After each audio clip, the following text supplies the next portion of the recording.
Naming hydrocarbons, there are rules that you should not forget. The first rule is to determine or to locate or to find out the longest chain, the longest carbon chain. This is the first thing you are going to do. And if you have the longest chain, the next thing is to name them, as in give them number. The chain, the carbon atoms in the longest chain, give them number. That is, number them 1, 2, 3, 4, as the case may be. And when you are numbering them, make sure if you have a functional group, for example, in this question, we do not have a functional group.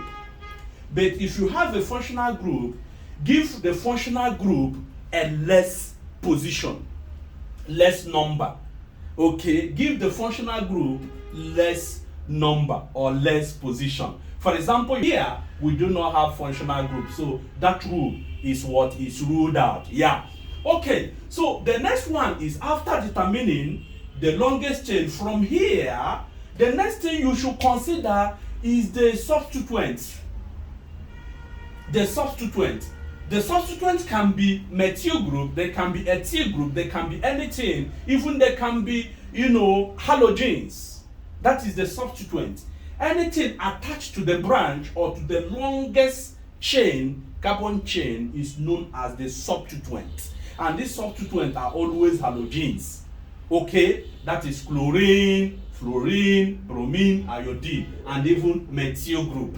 So, in this case, we are going to find out, first of all, the longest carbon chain. And the longest carbon chain, look at this, look at this. If I name from here 1, 2, 3, 4, 5, you see that I'm giving a high number to this methyl group. We have two methyl groups here, 1 and 2. We have this one 1 and we have this one 2. Okay, first of all, name or get my longest chain. My longest chain should be 1, 2, 3, 4, 5. And is to name it from here, where you will give these substituents or the methyl group a less position. Like 2 is a less position. If I start from here, I'm going to give them a high position. Okay, so we have 1, 2, 3, 4, 5. So you have 1, 2, 3, 4, 5. If you have 5 carbon atoms, what is it telling you? It means you are talking about pentane. It means it's pent. Carbon here is what? Pentane. It's pentane. Pentane is the parent hydrocarbon. So let me put it very well so that we can easily use it to name it. So it is pentane. So if it is pentane, the next thing is to give your substituents or the methyl groups, give them position, which we have already done that. So we have already given them 2 positions, because as far as this is the longest chain, so we are going to give them, they have the position 2. Remember, they have 2, their position here 2. So if their position is 2, so which means we are having something like 2, 2. If you want to separate 2 numbers when you are naming them, you use comma to separate 2 numbers, and you use hyphen to separate number and alphabets. Okay, here we have 2, 2,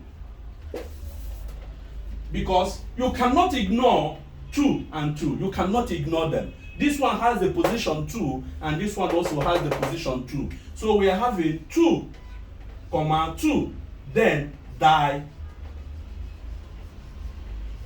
dimethylpentane. So look at what I did. I used comma to separate numbers. Wherever you see numbers in naming of these hydrocarbons, the IUPAC naming, make sure you use comma to separate numbers and use hyphen to separate number and alphabets. So here we have 2,2-dimethylpentane. 2,2-dimethylpentane. So the correct option here is C.